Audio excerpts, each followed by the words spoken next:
Major Chip Hazard. Gorgonites scum. Commandos, turn hut! And welcome to a pop culture look into movies. I'm Azza the Pop Culture Viking, and today we're going to be looking into an underrated 90s action teen film, Small Soldiers. Now, I'm on a bit of a 90s film train at the moment, so I wanted to look into this movie on its history, its pop culture impact, and its spot in cinema.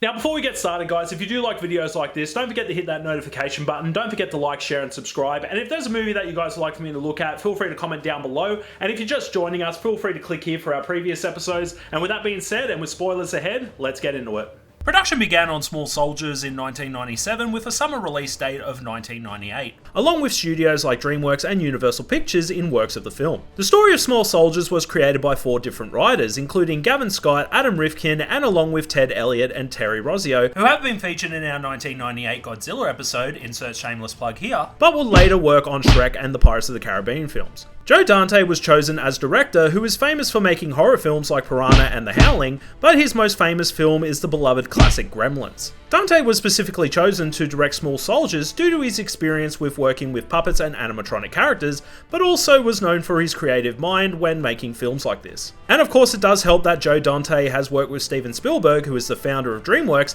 and is an uncredited executive producer. Okay, now with some famous writers and a solid director, now let's look at how the making of this film came to be. Now, the way I see Small Soldiers, it's like if the movies Toy Story and Predator had an American baby during an apple pie eating contest while drinking beer and watching a Stone Cold Steve Austin wrestling match. When making Small Soldiers, Stan Winston was brought on board. Geez, Stan Winston seemed like a popular guy in the 90s, I wonder why. Stan Winston and his team were tasked in making hundreds if not thousands of designs for the toy characters used for the film. Making the toy characters for the film started 6 months prior to filming. Now, before making any of the toys and puppets used for the film, Stan visited the Hasbro toy company to get a better understanding on how toys are made and how toys stand out when it compares to other toy competitors. When designing the Commando Elites and the Gorgonites were inspired by the He-Man toy line, while the Commando Elites were inspired by the G.I. Joe toy line. After designing the characters, Stan Winston's team sculpted the toy action figures and created models to make out of plastic, which would be used to make the actual toy line, and used about 1 ton of urethane to make 237 figures. Stan Winston has stated that we weren't just going with the script, we went beyond the script to create the characters. Later on, motors and electronics were installed in the prototypes of the puppets that were tested to refine the movements until they appeared lifelike. Stan Winston's team has labelled Small Soldiers as one of their top highlights of their careers, and it felt like the film brought them back to their childhoods. About 23 puppeteers were used to control the puppets used for the Small Soldiers characters, with some figures like Slam Fist needing 5 puppeteers just to control one character. Industrial Light and Magic were brought on board to refine the CGI on the figures and puppets, while CGI was created for certain action scenes, and storyboards called animatics were used as stand-ins. This was to help give animators reference positions when they used the wireframes, which saved time and computer power, and would then paint over and blend the puppets, live action, and CGI scenes all together. To which the film is 1/3 puppeteer and the rest CGI.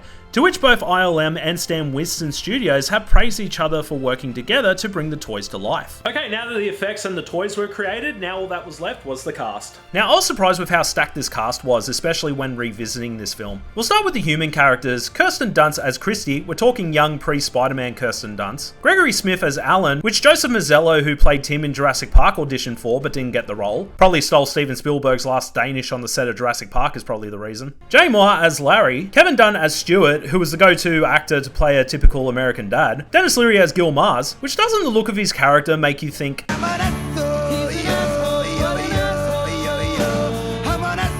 Anne Magnuson as Irene, Dick Miller, who is a Joe Dante regular, David Cross as Irwin, and Phil Hartman as Phil in his final live-action performance until his untimely death in 1998, who was only 49 years old when he passed away and had famous voice roles like The Simpsons. The film is also dedicated in his memory. Okay, now that we had a nice selection of actors and actresses, now all that was left was the voice actors to play the Gorgonites and the Commando Elites. Let's start with the Gorgonites. Frank Langella as Archer, who played Count Dracula and Skeletor in the Masters of the Universe film, Christopher Guest as Slamfist and Scratchit, Michael McKean as Insaniac and Troglodyte, later known as Freakenstein, Harry Shearer as Punchit, and yes, you heard me, those three names are the blokes who played the band members in This Is Spinal Tap. And famous voice actor Jim Cummings as Ocular, who has been the voice of Winnie the Pooh, Tigger, and Taz the Tasmanian Tiger. Now, before I mention the casting, Joe Dante had an awesome idea before selecting the cast for the Commandos. Dante actually wanted the cast of Predator as the Commandos with Arnold Schwarzenegger as Major Chip Hazard. That is so f***ing cool. But for some reason that casting dream never came to be. But we did end up with some interesting and unique choices for the Commandos. Tommy Lee Jones as Major Chip Hazard, let's face it, his voice is perfect for it. Bruce Dern as Link, George Kennedy as Brick Bazooka, Jim Brown as Butch Meathook, Ernest Borgnine as Kip Killian, Clint Walker as Nick Nitro. That's right, we ended up with the cast of the Dirty Dozen. But actor Richard Jekyll, who was a member of the Dirty Dozen, was supposed to play Link Static but passed away before shooting began. And along with additional voice actors like Christina Ricci off the back of the Addams Family and Casper, along with Buffy the Vampire Slayer herself, Sarah Michelle Gellar. Okay, now that the cast did their days of shooting, filming had wrapped and the VFX were done, surely there wouldn't be any more problems. Right? On making the film, director Joe Dante recalled, "Originally I was told to make an edgy picture for teenagers. Well, thanks to the tie-in sponsors, the company started having a bit of a whinge as the film went from being PG to a PG-13 film. So the sponsors wanted the film to be softened up as a kiddie movie, to which Dante responded, well, I can't, we've finished filming it. To which some scenes had to be cut, including a scene where Major Chip Hazard blows up the toy factory. But even though some of the more violent scenes got cut, which I'm guessing were very tame, still got a PG-13 rating. But Joe Dante has stated that the reason it still had a PG-13 rating was due to the Commandos launching sleeping tablets in the drink of Christie's parents' drink. Now, some promotional posters had to be redone, including the poster of Major Chip Hazard holding a gun sideways had to be photoshopped out as it looked too violent. Do these sponsors not read the plot of these air quotes kids movies before accepting sponsorship deals? Due to the controversies surrounding the movie sponsorship deals, the film ended up becoming a hybrid of a kids/teen action film. And with a release date of the 10th of July 1998, Small Soldiers was brought to the big screen. But now let's look at the positives and the negatives of the film. Well, the main negative of the film is the shift in tone, and you can thank the sponsors for that one. When you do watch the film, it does shift between being a kids' adventure film to a Gremlin-style teen film, and it has made viewers of the movie feel that it's a bit uneven. And this issue did happen a lot when it came to film studios and sponsors clashing in the 90s and early 2000s. Just because the new Ford Focus didn't get crushed by the Hulk or Captain America doesn't mean I'm going to buy it. Now, the next negative is definitely the mix-up on whether how old you should be allowed to watch this film. Now, I was probably 5 years old when I watched Small Soldiers, and by then I had action figures like Action Man, Godzilla, and Jurassic Park. So naturally a movie about military-style action figures battling action figure monsters would appeal to younger children, considering that those type of toy themes appeal to younger boys. Well, while there are laid-back parents who would let their kids watch these type of films like mine did, there are going to be parents that are going to make their children watch Dora the Explorer or Sesame Street until they're in their late 20s. And we know what parents are like. They're going to be thinking, if you let your kids watch movies like this, the first thing they want to do is join the military. Yeah, I don't think a lot of soldiers have said, I wanted to join the army since I was 5 because I watched Small Soldiers. Well, maybe one person did. Now, the next thing will be that there are going to be some scenes that may be too scary for younger kids. Now, if your son wants to have a sleepover, chances are he'll pick Small Soldiers out of your Blu-ray collection. And I mean it, little Jimmy, this is the one time, and keep your greasy Happy Meal hands off my Blu-ray collection. There's going to be 1 out of 5 of those kids in said sleepover that may get scared by this. Let's do something fun. We'll all get facials. Did I overpluck my eyebrows? And unfortunately, that would prove that overprotective parent's point across that this movie isn't for kids. Even though that kid will probably be afraid of the dark until he's 30. The next thing is some of the CGI scenes can definitely put you off a little bit. But this was in the early careers of ILM, so the companies were definitely pumping out CGI scenes for various films in the 90s. But now let's look at the positives. Definitely the big positive is the Stan Winston designs for the toys. I especially love the idea of the Commandos coming across as the air quotes good guys when they are clearly the bad guys and look like over-exaggerated military soldiers that you see in action films. And the Gorgonites, who are just the adorable and lovable good guys who are made by the toy designer who loves the creation, but made to be the air quotes bad guys by the dickhead billion-dollar company that built them, which was also a military company. And along with one of the toy designers who decided it was a good idea to put dangerous military chips in kids' toys. God, these days someone would actually do that by accident. The voice acting is definitely a standout, and the cast did a great job with the voice performances, and the cast is definitely a fun group of characters helping out out with the Gorgonites. The soundtrack is definitely a standout, as this air quotes kids film added songs from the 80s and the 90s. While we do get songs like Wannabe by the Spice Girls and Another One Bites the Dust by Queen, we get songs like War by Bone Thugs and Harmony, which is purposely put in to take the piss out of military toys. And surprisingly, the film featured Communication Breakdown by Led Zeppelin, who are known for being very picky when it came to putting their songs in movies and TV shows. I feel like it was a missed opportunity for Dennis Leary to come out of the helicopter and start singing. And speaking of taking the piss, the themes of military toys appealing more to kids being profitable than other toy themes is such a great idea for the film. When toys like G.I. Joe and Action Man came along, times changed as toy companies avoided using war or military in their toys to avoid controversy. And Small Soldiers is clearly making fun of the military themed toys, showing how ridiculous it can be sometimes and showing how the mind of a child appears more to soldiers like the Commandos than the creature style toys like the Gorgonites. And the Commando characters are clearly parodies of famous military characters from films like Patton and Full Metal Jacket. And lastly, it's a solid action movie for kids and teens. And while there may be some scenes that are a bit more for the older age group, it is not too violent to watch. It's not like people are getting shot by handguns, limbs getting cut off, or characters are covered in blood. It's just a bunch of action figures fighting each other. This is literally what's in a kid's mind when playing with toys. I mean, this movie is a perfect example of what was going through my head when I was playing with my Star Wars Clone Troopers and Jedi action figures.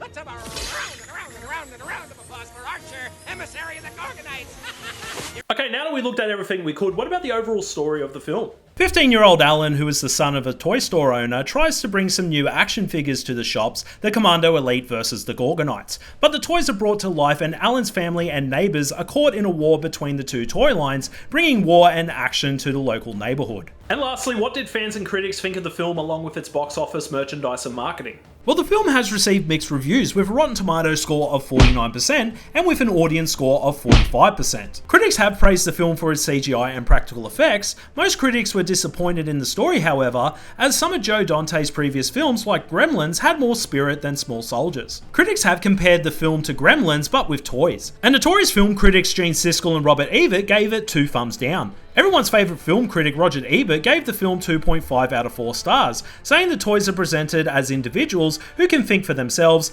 and there are believable heroes and villains among them. For smaller children, this could be considered a terrifying experience. Gene Siskel stated that he was a bit confused about the advertisements as he was expecting a Toy Story style movie. And Roger Ebert made it seem like that there was blood and guts everywhere and he thought that it was way too violent for kids. Honestly, critics just don't know what they're talking about when they're reviewing movies. But with fans, on the other hand, a lot of adults, including myself, who grew up watching this film in the 90s and early 2000s, remember watching this film and still loving it to this day. And has been part of our childhoods and was probably the closest thing we had to an action movie that we were old enough to watch. As for the box office, with a budget of $40 million, the film made $71.8 million at the box office. Now, while the film did make its money back from the budget, it didn't make as much as the studio had hoped for. There was also a lawsuit in the early 2000s. Filmmaker Gregory P. Grant filed a lawsuit against Steven Spielberg, DreamWorks Pictures and Universal Pictures, alleged that they had infringed on the copyright on his 1990 short film, Ode to G.I. Joe. Grant claimed that he had met with Amberland Entertainment in 1991 to potentially expand his short film into a full feature, which was rejected only to find information about a film called Toy Soldiers being pushed into development a month after the film was passed, and Grant's attorney stressed that there are several similarities to the short film. By the way, there is a 1991 film called Toy Soldiers, which is very different, so don't confuse that movie with this one. As for the marketing, surprisingly the Small Soldiers toy sales outperformed the movie's box office. Kenner released a line of Small Soldiers toys with the Gorgonites and the Commando Elites. Action figures including different variants, vehicles, and along with a 6-inch and 12-inch talking Major Chip Hazard and Archer. Also, I love the way the toy commercial says Small Soldiers at the end of the advertising. And with unfortunate timing as well, just as the film released, the Kip Killian action figure was no longer sold in the state of Oregon due to a shooting that happened in 1998 involving a gunman with a similar sounding name. Small Soldiers was also released on VHS on November 10th, 1998, and then later on DVD and Blu-ray. Now, out of all the sponsors to promote Small Soldiers that were upset the most was Burger King. Burger King teamed up with the film to promote their new product, the Rodeo Burger. They created a line of kids meal toys tie-ins for the film as well, but Burger King weren't happy as they were led to believe that the film was going to be PG, which is a similar situation with what happened with the Batman Returns McDonald's deal, which to be fair was not marketed as a kids movie. We can save that for another episode. Due to the PG-13 situation, Burger King put a disclaimer for the toys stating, while toys are suitable for children of all ages, the movie Small Soldiers may contain material that is inappropriate for younger children. Some restaurants accepted an exchange for Mr. Potato Head toys. Christ, that's the alternative? I'll take a brick bazooka or an Insaniac, please. Definitely can't forget about the video games too, with 4 video games that were released in 1998, which includes Small Soldiers on the PlayStation, Small Soldiers Squad Commander for the PC, Small Soldiers for the Game Boy, and Small Soldiers Globotech Design Lab on the PC. Now, before we wrap this up, what about the initial remake that was going to happen?